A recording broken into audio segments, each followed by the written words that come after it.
उससे पहले गाइस इस वीडियो को लाइक कर देना, चैनल को सब्सक्राइब कर देना और इस बेल आइकन को गाइस जरूर दबा देना ताकि आपको हमारी आगे आने वाली वीडियो की नोटिफिकेशन मिलती रहे। आप हमारे फेसबुक पेज से भी कनेक्ट हो सकते हैं। फेसबुक पेज है विशु ब्लॉग के नाम से, इंस्टाग्राम आईडी हमारी विशु_ब्लॉग के नाम से और ट्विटर आईडी जो है @विशु VISHU 50872546 हमारा ट्विटर आईडी है। आप चाहे तो हमारी वेबसाइट पे विजिट कर सकते हैं। वेबसाइट है www.vishublog.com। वेबसाइट पर हमारे इससे पहले जितने भी ब्लॉग्स हैं सारे आपको मिल जाएंगे और प्रैक्टिस फाइल भी मिल जाएगी गाइस। इसी में एडवांस लेवल पे आता है गो टू स्पेशल, जो काफ़ी अच्छा है।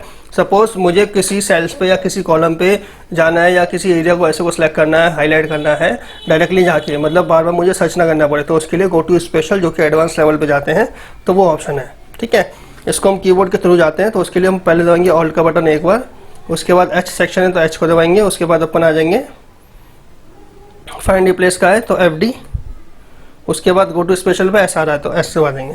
ये देखिए गाइस, ये हमारा आ गया गो टू स्पेशल का ऑप्शन है। इसके लिए अगर आप माउस से लेना चाहें तो जैसे कि यहाँ पे जैसे ही हम आते हैं गो टू पे, इसका एडवांस ऑप्शन है स्पेशल, यहाँ पे भी जा सकते हैं, मतलब इसके थ्रू भी आ सकते हैं। इसके अलावा डायरेक्टली गो टू स्पेशल पे भी आ सकते हैं। ठीक है गाइस, तो 3 तरीके मैंने बता दिया आपको गो टू स्पेशल तक पहुँचने पे।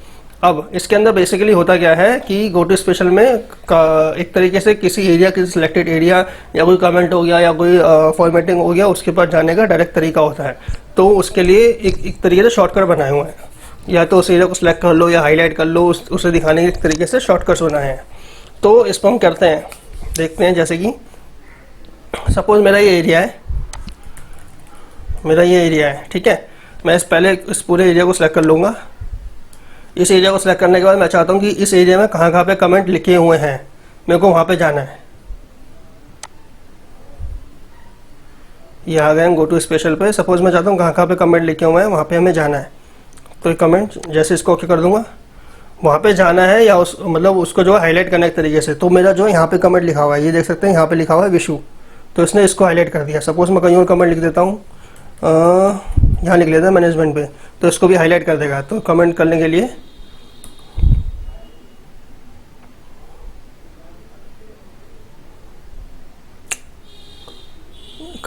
आ गया हमारा इंसर्ट कमेंट, इसमें लिख दूंगा टेस्ट कमेंट। ठीक है, करने के बाद ऐसे कर दूंगा, मैं इस एरिया को सिलेक्ट कर लूँगा, फिर से गो टू स्पेशल पर जाऊँगा। मैं चाहता हूँ वो एरिया सेलेक्ट हो जाए जहाँ जहाँ पे कमेंट आया हुआ है, तो गो टू स्पेशल पर जा करके कमेंट पर जैसे हम क्लिक कर देंगे, ये देखिए गाइस, ये भी सिलेक्ट हो गया, ये भी एक तरीके से सिलेक्ट हो गया, जहाँ जहाँ पे कमेंट आया हुआ वो एक तरीके से हाईलाइट हो गया। अब चाहे तो हम इसको अलग से हाईलाइट भी कर सकते हैं, यहाँ पे जा करके जैसे इसको हाईलाइट कर दिया, ये देखिए। ठीक है ना,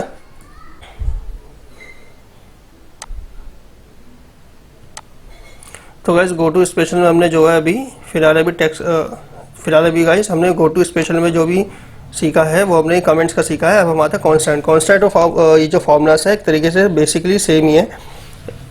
वो सेम क्यों बताया हूँ आपको। कॉन्स्टेंट में ये देखा जाता है कि सपोज कोई भी डेटा है उसके अंदर हम सपोज कॉन्स्टेंट देखना है, जैसे कोई भी नंबर है वो कॉन्स्टेंट देखना है, कोई टेक्स्ट लिखा हुआ है वो कॉन्स्टेंट देखना है, या फिर कोई लॉजिकल फॉर्मूला टाइप लिखा हुआ है वो कॉन्स्टेंट देखना है। तो वही एक तरीके से सेम है, तो ये एक तरीके से सेम है, वही मैं आपको दिखाता हूँ। सपोज कॉन्स्टेंट मेरे को देखना है कि कितने नंबर है, मतलब ऐसा कौन सा कॉन्स्टेंट है जिसमें सिर्फ एक्चुअल नंबर लिखे हुए हैं, कोई भी उसके अंदर फॉर्मूला नहीं लिखा हुआ है, एक्चुअल वैल्यू जो टाइप हुई है। तो जैसे ही मैं इसको कर दूँगा, ये देखिए गाइस, जैसे मैंने इसको टाइप करा, ये देखिए ये जो वैल्यूज़ है ये एक्चुअल में मैंने टाइप करी हुई हैं या फिर कहीं से कॉपी पेस्ट करी हुई हैं, इनके अंदर फॉर्मूला नहीं लिखा हुआ है। दिखा देता हूँ मैं आपको, जैसे कि ये भी एरिया सेलेक्ट है, ये 80 जो लिखा हुआ है एक्चुअल में जो है टाइप हुआ है, पर लेकिन यहाँ पे जो है इसको इसलिए नहीं होता है क्योंकि यहाँ पे जो है फॉर्मूला लगा हुआ है। ठीक है ना, फिर हम देख लेते हैं दोबारा से अगला सेशन, Ctrl+G करके गो टू स्पेशल में जाते हैं। अगला सपोज कॉन्स्टेंट में मेरे को देखना है कि कोई भी टेक्स्ट कितने लिखे हुए हैं। सपोज ऐसे कोई टेक्स्ट जैसे कि नंबर में था सेम ऐसे टेक्स्ट लिखे हो, पर लेकिन उसके अंदर फॉर्मूला ना लगा हो। जैसे ही मैं इसको ओके कर दूंगा, ये देखिए गाइस, ये जो ऐसे टेक्स्ट हैं जो ऑलरेडी मतलब टेक्स्ट लिखे हुए हैं, इसमें कोई भी फॉर्मूला नहीं लिखा हुआ है। ठीक है ना, सपोज ये भी टेक्स्ट है तो ये कोई टेक्स्ट ऐसा है जिसके अंदर फॉर्मूला ऑलरेडी लगा हुआ है, ये देखिए गाइस। ठीक है, अब फिर से हम अगला सेशन देख लेते हैं। सपोज मुझे लॉजिकल टाइप के वो देखने हैं। अब ये कॉन्स्टेंट तो मैंने आपको बता दिया सही में होता है, ऐसे मैं आता हूँ इसमें फॉर्मूले पे। सपोज मुझे देखना है लॉजिकल फार्मूला, कोई भी ऐसा हो जिसमें लॉजिकल टाइप का फॉर्मूला लगे। लॉजिकल टाइप के फॉर्मूले मैं दिखा देता हूँ आपको, जैसे ही मैं इसको ओके करूँगा, ये देखिए ये लॉजिकल टाइप का फॉर्मूला लगा हुआ है टेक्स्ट में, ये देखिए तरीके से लॉजिक लगा हुआ है कि भैया मेरे को ये चेक करना है कि जो प्राइस दोनों हैं ये दोनों प्राइस अलग है या नहीं। अगर फॉल्स है तो अलग है, ट्रू है तो नहीं है। बेसिकली क्या है कि दो प्राइस मैं डालूंगी, तो वो प्राइस डाला हुआ है जो करेंसी के साथ है। सपोज ये जो प्राइस है ये पाउंड के साथ अभी डाला हुआ है, 15 पाउंड का है, पर लेकिन हमारे जो करेंसी वो 1395 रुपये का इसका प्राइस है हमारी करेंसी के हिसाब से, इंडियन INR के हिसाब से। तो यही है कि कहीं इसकी जगह ये प्राइस ना चले जाए, तो इसलिए मैंने जो है ये एक तरीके से चेक लगाया हुआ है। ठीक है गाइस, अब अगला सेशन देख लेते हैं। Ctrl+C करके फॉर्मूले पे आएंगे। कोई एरर तो नहीं है, अगर एरर है तो वो दिखा दे। जैसे मैं इसको क्या करूँगा, फिलहाल हमारे सेल में कोई भी एरर नहीं है, तो जैसे ये कोई एरर होती है या कुछ भी प्रॉब्लम होती है तो वो इसको हाईलाइट कर देता है।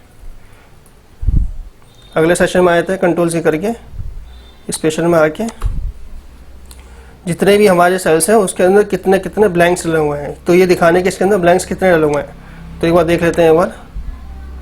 ये देखिए ये जो एरिया है वो सारा का सारा ब्लैंक है। अब चाहे तो हम इस एरिया ब्लैंक को जो है अलग से हाईलाइट भी कर सकते हैं। ठीक है ना, ये हमारा एरिया ब्लैंक है तो इसको हम हाईलाइट भी कर सकते हैं, या जो भी हमने अभी हाईलाइट करा था उसको भी अलग से कलर कर सकते हैं ताकि हमें अलग से दिखाई दे। अगेन Ctrl+C करके आए थे। अच्छा, एक चीज़ और मैं आपको बताता हूँ। सपोज मेरा ये जो डेटा है इसको भी हाईलाइट नहीं करते हैं, इसको नॉर्मल टेक्स्ट कर लेते हैं ताकि आपको स्पेशल दिखाई दे। नो फील्ड्स कर देते हैं, हेडिंग को हाईलाइट कर लेते हैं, इसके लिए सेम फॉर्मेट पर कर देते हैं। सपोज मेरे पास ये जो कैटेगरी है इसमें ये मैनेजमेंट लिखा हुआ है और ये अपना आर्किटेक्ट एंड इंटीरियर डिजाइन लिखा हुआ है, मैथमेटिक्स लिखा हुआ है। मैं चाहता हूँ कि ये जो ब्लैंक है ना, ये ब्लैंक के साथ सेम यही लिखा आ जाए, या कुछ अपने हिसाब से कुछ भी टेक्स्ट है वो लिखा आ जाए। सपोज फिलहाल अभी हम अपने हिसाब से कोई टेक्स्ट लिखते हैं, तो मैं उस एरिया को पहले सेलेक्ट कर लूँगा जो पूरा पूरा ब्लैंक है। तो इसके लिए मैं Ctrl+Shift+डाउन एरो कर लूँगा। जैसे मैं इसको कर लूँगा तो एंड तक ये सिलेक्ट हो गया है, मतलब एंड में कोई टेक्स्ट लिखा नहीं है। तो ये अपना एरिया सेलेक्ट हो गया। ठीक है ना, अब मैं इसके बाद Ctrl+G करूँगा, उसके बाद जाऊँगा ब्लैंक पे, स्पेशल पे आकर के ब्लैंक्स पे जैसे क्लिक करूँगा, इसको क्या कर दूँगा, जैसे ही मैं कर दूँगा देखो अनहाइड ये हो रहा है, जो जो ब्लैंक है उसको हाइड कर रहा है। ठीक है ना, अब सपोज मैं यहाँ पे कुछ भी अपना टेक्स्ट लिखना चाहता हूँ। सपोज मैं लिखना चाहता हूँ नोट फाउंड। ये लिखने के बाद गाइस याद रखना आपको कंट्रोल और एंटर करना है। कंट्रोल एंटर करेंगे तभी सबके पास मतलब सभी फील्ड्स में लिखा जाएगा। अगर सिंपल एंटर करेंगे तो नहीं आएगा। जैसे मैं कंट्रोल एंटर कर दूँगा ये देखिए गाइस, ठीक है ना। सपोज ये चीज़ मैं चाहता हूँ कि ऐसा ना हो, जो इसका ऊपर का एरिया वो आ जाए। ठीक है ना, मैं चाहता हूँ ये जितने भी टेक्स्ट यहाँ पे लिखे हुए हैं, जितने भी टेक्स्ट है ना, जो ये टेक्स्ट लिखा हुआ है वो यहाँ पे इसके ऊपर आ जाए। मतलब ये जो टेक्स्ट है वो यहाँ पे लिखा आ जाए, ये टेक्स्ट है वो यहाँ लिखा आ जाए, मतलब ये चीज़ यहाँ पे लिखी आ जाए। तो उसके लिए हम फिर से क्या करेंगे, इस एरिया को सिलेक्ट कर लेंगे। ठीक है, क्या करेंगे, फिर से इस एरिया को सिलेक्ट कर लेंगे। यहाँ तक सपोज हमने यहाँ तक इसको एरिया को सिलेक्ट कर लिया, Ctrl+G जाएंगे हम। उसके बाद हम स्पेशल पे क्लिक कर देंगे, ब्लैंक्स पे क्लिक कर देंगे और इसको ओके कर देंगे। ठीक है, अब = का साइन लगाएंगे और इस पर क्लिक कर दूंगा। मेरे लिए तो फिलहाल अभी ये हेडिंग है, सेम यही आगे काम करेगा। कंट्रोल एंटर कर दूंगा जैसे ही, ये देखिए गाइस मैनेजमेंट था, यहाँ पे मैनेजमेंट आ गया। आर्किटेक्ट एंड इंटीरियर डिजाइन था, वो यहाँ पे आ गया। ठीक है ना, इसको पूरे एरिया को सिलेक्ट करिए, Ctrl+C कर लेंगे, Alt+E+S कर लेंगे। उसके बाद पेस्ट से स्पेशल वैल्यू कर लेंगे फॉर्मूला हटाने के लिए। ठीक है गाइस, तो चलिए गाइस अब हम देख लेते हैं अगला फंक्शन, अरे वाला। अरे फंक्शन इस तरीके से बेसिकली एक Ctrl+Shift+Enter का जो फॉर्मूला होता है वो अरे का ऑप्शन मैं आपको दिखाता हूँ इसमें। अच्छा, पहले ये रीज़न रह गया है। रीज़न बेसिकली कुछ नहीं है, आपका जो नॉर्मल जो भी डेटा है, सपोज उस डेटा को पूरे एरिया को सिलेक्ट करता है। Ctrl+A का जैसे ही काम है वैसे ही रीज़न का काम है। सपोज मैं दिखा देता हूँ आपको, जैसे ही मैं इसको ओके करूँगा तो पूरे डेटा को जो है सिलेक्ट कर लेगा। अगले पे आता है अरे पे। अरे बेसिकली होता क्या है, जो हमारा Ctrl+Shift+Enter वाला जो अरे होता है ना, ये वो वाला है अरे है। अरे का जो ब्रैकेट्स होता है, अरे ब्रैकेट्स, तो ये उस पर होता है। जो भी आप अपने कीबोर्ड पे देखेंगे तो जो कीबोर्ड की की है OP, उसके राइट साइड में दिखा रहा होगा ब्रैकेट, अरे वाला ब्रैकेट्स, ब्रैकेट ओपन और ब्रैकेट क्लोज, तो ये वही वाला अरे है। तो देख लेते हैं हमारे किसी में अरे लगाए है या नहीं। देखिएगा जैसे मैंने अरे को कराया तो ये यहाँ पे लेके आ गया 2985.4 पे। ये देखिए ये मेरा अरे का फॉर्मूला लगा हुआ है। ये बेसिकली फार्मूला क्या है कि मेरा जो डेटा है जिसके अंदर मेरा प्राइस मैंने दो डाला हुआ है। एक तो ये प्राइस जो मेरा प्राइस है, जो ये प्राइस जो मैं वेबसाइट पर सेल कर रहा हूँ। तो अभी मैं क्या करता, अगर मेरे को प्रॉफिट देखना होगा तो मैं इसका पहले टोटल करूँगा, फिर इसका टोटल करूँगा, फिर इसमें से इसको माइनस करूँगा तो मेरा प्रॉफिट आएगा। तो मैंने सिंपल सा इसको यहीं कर दिया है सम, उसके बाद ये रेंज पूरी की पूरी, उस माइनस, उसके बाद ये रेंज, उसके बाद कंट्रोल शिफ्ट ब्रैकेट जैसे मैंने कराया तो ये अपना अरे रेंज आ गया। ठीक है गाइस, अब देखते हैं अगला पॉइंट,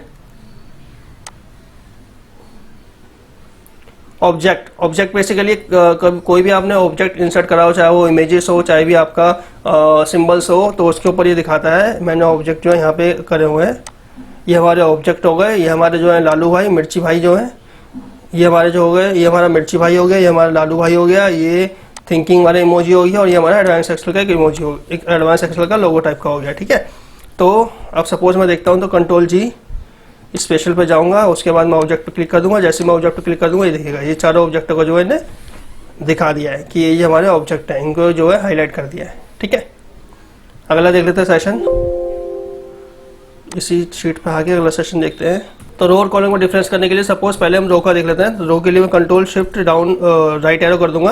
मेरे को इस रो में डिफरेंस देखना है कि सपोज ये डेटा, सपोज मेरे पास बहुत बड़ा डेटा हो, इसमें मतलब 5000 रो का डेटा हो, इसके अंदर मेरे को देखना है कि 12 जैसे कि आ रहा है, बाद में चेंजेस हो गया 15। अब ऐसे मैं एक करके देखता रहूँगा तो काफ़ी टाइम लग जाएगा अगर बड़ा डेटा होगा तो बेसिकली क्या करूँगा मैं उसके लिए कंट्रोल जी स्पेशल, उसके बाद जाऊँगा रो डिफरेंस, उसको ओके कर दूंगा। जैसे मैंने ओके कर दिया, देखिए जो रो डिफरेंस है इस वाली रो से वो हाईलाइट हो गई। मतलब पहली वाली तो हाईलाइट नहीं हुई, सेकंड वाली जो भी थी रो वो सारी की सारी जो है हाईलाइट हो गई थी। ठीक है गाइस, मतलब पहली वाली तो नहीं हुई थी रो हाईलाइट, जो सेकंड वाली रो है वो हाईलाइट हो गई है, जो पहली वाली थी वो नहीं हुई है। ठीक है ना, सेम ऐसे अगर मैं कॉलम में करना चाहूँ तो ये देखिए ये मेरा कॉलम्स है, कंट्रोल जी जो जैसे मैं करूँगा स्पेशल पे जाऊँगा, उसके बाद इस कॉलम में डिफरेंस देख लूँगा। जैसे मैंने करा ये देखिए ये वाला जो कॉलम डिफरेंस था वो अलग से हाईलाइट हो गया है।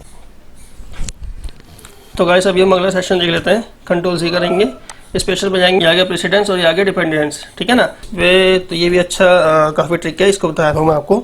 सपोज कुछ भी एरिया, मतलब सपोज कुछ भी वैल्यू लिख लेते हैं। मैंने कुछ भी वैल्यू लिख ली, 2 लिख ली, 56 लिख ली, इसके साथ ही लिख लेते हैं। ठीक है, सपोज मैंने यहाँ पर भी लिख ली कुछ भी 78, 45, 3। ठीक है, अब मैं इसमें से कुछ भी वैल्यू जो है मतलब जो है सम कर लेता हूँ। अब इसमें तो कुछ भी वैल्यू मैं जो सम कर लेता हूँ। सपोज मैंने ये वैल्यू सम कर ली, ऐसा नहीं कि मैं एग्जैक्ट वैल्यू कर रहा हूँ, कोई भी वैल्यू मैंने जो सम कर ली उसको जो है पेस्ट कर लिया। अब बेसिकली ये प्रेसिडेंट और जो डिपेंडेंस वाला करता क्या सेशन कि ये दिखाएगा कि ये जो हमने सम लगाया ना वो किस किस एरिया का सम लगाया, मतलब मैंने इसका लगाया जो मैं सेलेक्ट कर रहा था ना वो तो ये दिखाएगा। और ठीक है ना, दिखाया तो मैं आपको एग्जाम्पल के साथ ही। प्रेसिडेंस बेसिकली क्या दिखाएगा, जो मैंने यहाँ पे सम लगाया था वो कौन कौन से जो एरिया था, जो कौन कौन से सेल था उसको सिलेक्ट कर रहा था। प्रेसिडेंट तो ये दिखाएगा, और जो डिपेंडेंस जो है वो ये दिखाएगा कि जो फार्मूला लगा हुआ है, जहाँ जो फाइनल वैल्यू जो फार्मूला लग के जो आई है वो दिखाएगा। ठीक है, तो डायरेक्ट ओनली में पहले देख लेते हैं सिंपल सा। इसको जैसे मैं ओके करूँगा तो ये देखिए ये मैंने ये जो हाईलाइट करे थे इसका फार्मूला इसके साथ लगा हुआ है, तो नहीं ये दिखाया। ठीक है ना, इसी के साथ सेम अगर मैं देखता हूँ डिपेंडेंस, अगर मैं देखता हूँ इसको क्या करता हूँ तो जहाँ पर हमारा फॉर्मूला लगा है वो उन्होंने दिखा दिया। ठीक है, अब सपोज ये था कि ऑल लेवल पे, ऑल लेवल का मतलब कैसे करेंगे हम।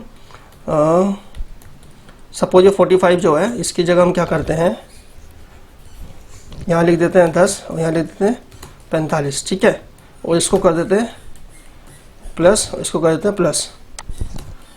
अब बेसिकली हो क्या रहा है, अगर मैं यहाँ चेंज कर रहा हूँ तो यहाँ चेंज हो रहा है, यहाँ चेंज कर रहा हूँ तो यहाँ चेंज हो रहा है। तो ये ऑल लेवल बेसिकली पूरा इसको दिखाएगा। मतलब एक ही पहले क्या था, हम सिर्फ इसी के ट्रांजेक्शन देख रहे थे, अब हम इसके साथ साथ इसकी ट्रांजेक्शन भी देखेंगे।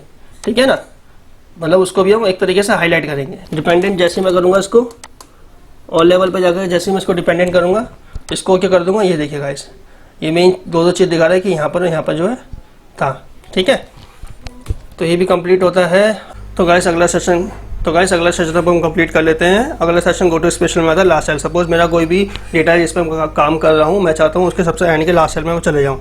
सिंपल सा कंट्रोल जी करूँगा, स्पेशल पे जाऊँगा, अपना गो टू स्पेशल पे करने के बाद लास्ट सेल पे क्लिक कर दूँगा। जैसे मैंने कर दिया ये देखिए मैं आ गया अपने लास्ट सेल पे। ठीक है ना, अगला सेशन अपन देख लेते हैं। अगला सेशन है कंडीशनल फॉर्मेटिंग है। वैसे तो सपोज मेरा ये जो डेटा है बेस डेटा, मैंने इस डेटा पे जो कंडीशनल फॉर्मेटिंग लगाई है, यानी कि मैंने पूरे का पूरा इस रो पे जो कंडीशनल फॉर्मेटिंग लगाई हुई है, मैंने कंडीशनल फॉर्मेटिंग जो है डुप्लीकेट की लगाई हुई है कि जैसे कि ये और ये सेल जो है डुप्लीकेट है, ये और ये जो है चारों डुप्लीकेट है। ठीक है ना, तो मैं चाहता हूँ कि मेरी इस पूरी शीट में कंडीशनल फॉर्मेटिंग का जो जहाँ पर जहाँ कॉलम पे लगी हुई है, जहाँ पर कंडीशनल फॉर्मेटिंग, वो मेरे को हाईलाइट हो जाए। तो कंट्रोल जी करेंगे, अपन स्पेशल पर जाएंगे, कंडीशनल फॉर्मेटिंग लेते हैं, विजिबल सेल ओनली भी देख लेते हैं, ये मैं भी कवर करना भूल गया, कोई नहीं, पहले कंडीशनल फॉर्मेटिंग देख लेते हैं। जैसे मैं इसको क्या करूँगा, ये देखिए, ये पूरे के पूरे कॉलम में मैंने जो है कंडीशनल फॉर्मेटिंग लगाई हुई है, तो वो दिखा दिया है, ठीक है ना। तो विजिबल सेल बेसिकली होता क्या है, इसको मैं आपको एक एग्जाम्पल के थ्रू बताता हूँ। सपोज मेरा ये डेटा है, मैं अभी क्या करता हूँ, इसमें से कोई शीट है तो उसे अनहाइड कर देता हूँ। जैसे कि मेरी शीट इसके अंदर हाइड कर रखी थी मैंने, मैं इसमें से फिर से दिखाता हूँ आपको, पब्लिशर और कैटेगरी, इसको मैं कर देता हूँ पहले तो हाइड, ठीक है। जैसे मैंने इसको हाइड करा, अब मैं चाहता हूँ कि मुझे जो हाइड मैंने डेटा करा है, यानी कि 2 कॉलम मैंने हाइड करे थे, उस डेटा के अलावा बाकी सारा का सारा डेटा मैं कॉपी पेस्ट करके नई शीट में कर दूँ कॉपी। तो जैसे ही मैं नई शीट में इसको कॉपी पेस्ट करता हूँ, शिफ्ट 11 करके मैं नई शीट क्रिएट करी, कंट्रोल वी जैसे करता हूँ, तो ये देखिएगा इस वो दोनों के दोनों कॉलम जो मैंने हाइड करे थे, वो दोनों के दोनों कॉलम यहाँ पर आ चुके हैं। मैं चाहता हूँ ऐसा कुछ हो कि वो दोनों के दोनों कॉलम जो है हाइड ही रहे, और मैं शीट जब कॉपी पेस्ट करूँ तो कॉलम नहीं आए, ठीक है ना। तो बेसिकली मैं क्या करूँगा उसके लिए, फिर जो विजिबल सेल है सिर्फ सिर्फ उसी को सिलेक्ट करूँगा, तो कंट्रोल जी, उसके बाद अपन जाएंगे स्पेशल पे, उसके बाद अपन जाएंगे विजिबल सेल ओनली। जैसे मैं इसको क्लिक कर दूंगा, ये देखिए जो इस डेटा के अंदर विजिबल सेल है ना, सिर्फ वही होंगे। अब ये पूरी शीट सेलेक्ट करना है, मुझे पूरी शीट तो नहीं करनी, मुझे सिर्फ इसी में करना है एरिया में। तो पहले मैं क्या करता हूँ, एरिया ही अपना सेलेक्ट कर लेता हूँ। उसके बाद फिर कंट्रोल से जाएंगे, स्पेशल पर जाएंगे, विजिबल सेल ओनली, जैसे इसको कर दूँगा कॉपी। अब मैं अगर इसको दूसरी शीट में भी पेस्ट करूँगा ना, तो सिर्फ वही डेटा पेस्ट हुआ है जो मैंने विजिबल था, ठीक है। तो इसी के साथ ये सेशन भी कंप्लीट होता है। अगला कोई सेक्शन है तो देख लेते हैं, अगला कोई सेशन हो तो उसे देख लेते हैं अभी हम। इसके बाद कंट्रोल जी स्पेशल, अगेन अब आता है कंडीशनल फॉर्मेटिंग हो गया, विजुअल सेल हो गया, डेटा वैलिडेशन। डेटा वैलिडेशन में मैंने इसी शीट में लगा रखा था एक डेटा वैलिडेशन, वो मैं आपको दिखा देता हूँ। Sheet number 1, sheet number 7, sheet number, ये रहा डेटा वैलिडेशन। मैंने आपको एग्जाम्पल के लिए लगा के दिखाया था। ये मेरा जो है विशु ब्लॉग है, और ये मेरा डेटा वैलिडेशन मैंने लिस्ट के थ्रू लगा रखा है, ठीक है। अब मुझे देखना है कि मेरा कौन सा जो सेल है वो डेटा वैलिडेट लगा हुआ है, ये कौन से कॉलम पे, सेल पे, रो पे डेटा वैलिडेट लगा हुआ है। कंट्रोल जी करूँगा, स्पेशल पे जाऊँगा, ऑल पे कर दूँगा। सेम पे तो नहीं, सेम पे तो सिर्फ जितना ही सिलेक्ट करूँगा उस पर आएगा, ऑल पे सबका आ जाएगा। जैसे ओके करूँगा, ये देखिएगा ये मेरे को हाईलाइट, सॉरी ये मेरे माउस हिल गया है। कंट्रोल जी स्पेशल, डेटा वैलिडेशन पे करूँगा, ऑल पे क्लिक कर दूँगा और ये ओके। ये देखिएगा जहाँ पर डेटा वैलिडेशन लगा हुआ था उसको हमने हाईलाइट कर दिया है, ठीक है। तो अभी अपना गो टू स्पेशल वाला कंप्लीट हो गया है।